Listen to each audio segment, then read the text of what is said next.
আশা করছি যে যেখান থেকে ভিডিওটি দেখছেন সকলে খুব ভালো আছেন আর অবশ্যই পজিটিভ আছেন। গোলাপ গাছে মাইক্রোনিউট্রিয়েন্ট স্প্রে করাটা ভীষণ দরকার, তাই এসছি মাইক্রোনিউট্রিয়েন্ট স্প্রে করব এবং আপনাদের সাথেও সেটা শেয়ার করব। এখন বেশিরভাগ পাতাই এখন কিন্তু গাছের পাতাগুলি সব হলুদ হতে আরম্ভ করবে এবং বৃষ্টির জল যেহেতু প্রতিনিয়ত পাচ্ছে সেই কারণে নতুন পাতাও ছাড়তে আরম্ভ করবে। তো এই পরিস্থিতিতে মাইক্রোনিউট্রিয়েন্ট স্প্রে করা খুব দরকার। আজকে বৃষ্টি হয়নি, এই মাইক্রোনিউট্রিয়েন্টটা আমি স্প্রে করব। এটা হচ্ছে অ্যাগ্রোমিন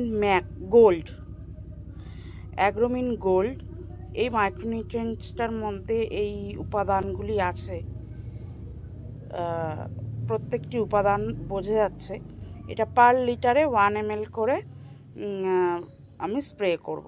যেহেতু আমার 5 লিটারের জার, সেই কারণে আমি একবারে 5 ml 5 লিটারে মিলিয়ে স্প্রে করব। আর এটা খুব ভালো ওয়াটার সলিউবেল, দামটাও রিজনেবল আছে। এমআরপি 128 টাকার মতন, তবে আমার কাছ থেকে 100 টাকা নিয়েছিল।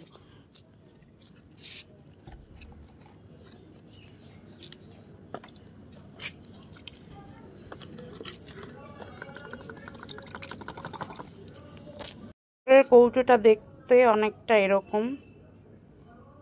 এটা সিরিঞ্জের মধ্যে দিয়ে মেপে নিলে খুব ভালো হয়, তবে আমার কাছে এরকম একটা ওষুধের ক্যাপ আছে, মেজারমেন্ট ছিপি, এটার সাহায্যে আমি মাপবো। এখানে এই হলুদ দাগটা পর্যন্ত 5 ml, তো আমি এই হলুদ দাগটা পর্যন্তই নেব।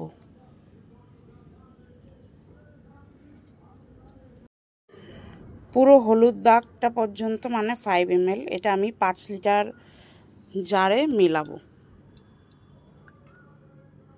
একটু ভালো করে গুলে নিতে হবে।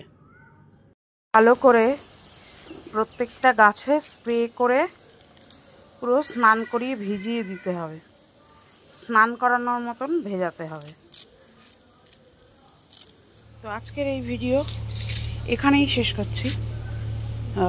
সবাই সুস্থ থাকবেন, ভালো থাকবেন, আর অবশ্যই সবুজের সাথে থাকার চেষ্টা করবেন, এতে মন মানসিকতা ভীষণ ভালো থাকে।